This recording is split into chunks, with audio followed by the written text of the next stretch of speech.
So that was a retrospective analysis that was performed by the Spanish group of stem cell transplantation and cellular therapy, and tried to better understand a little bit the potential role of allogeneic stem cell transplantation as a third-line treatment strategy in patients with aggressive B-cell non-Hodgkin lymphoma in the era of new treatment strategies. So basically in the era of CAR T cells, and also taking into consideration that other treatment approaches like bispecific monoclonal antibodies, although they can only be used nowadays in the setting of prospective clinical trials, but they are also being used in third line or later on in these patients. So in this retrospective comparison, we included 215 patients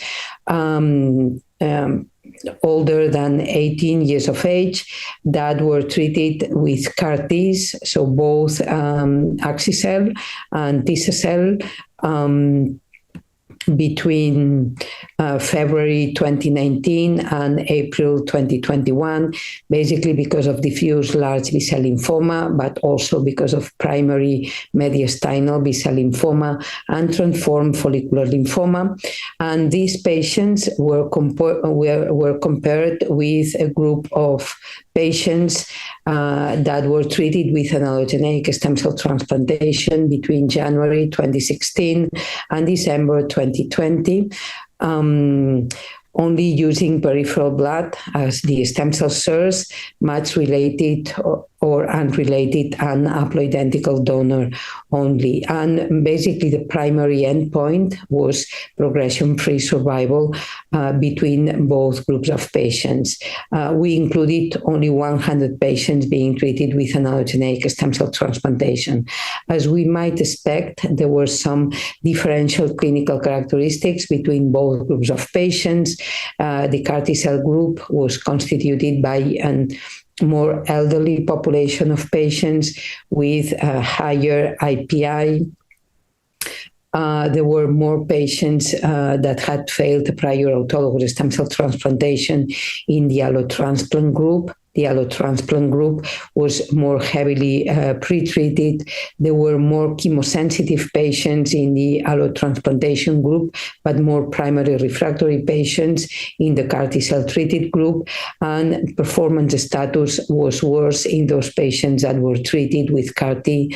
And as we may expect, the median follow-up was significantly shorter in patients being treated with CAR T.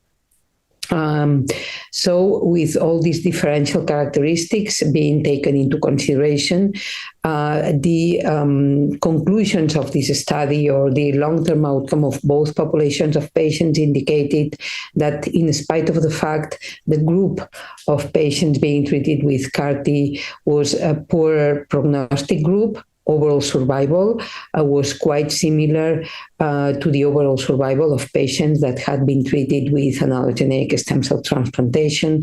Non-relapse mortality, as expected, was significantly lower in patients being treated with CAR T. And this is one of the reasons why CAR T cells are nowadays preferred treatment option as third-line treatment strategy in front of allogeneic stem cell transplantation in patients with aggressive B-cell non-Hodgkin lymphoma. But if we have a look at the results of allogeneic stem cell transplantation in chemosensitive patients, the results in terms of progression-free survival and overall survival are still quite interesting. And one of the messages that we wanted to give with this oral presentation was to not to forget eventually allogeneic stem cell transplantation in a specific subgroup of patients, taking into consideration the good results that we found in this analysis.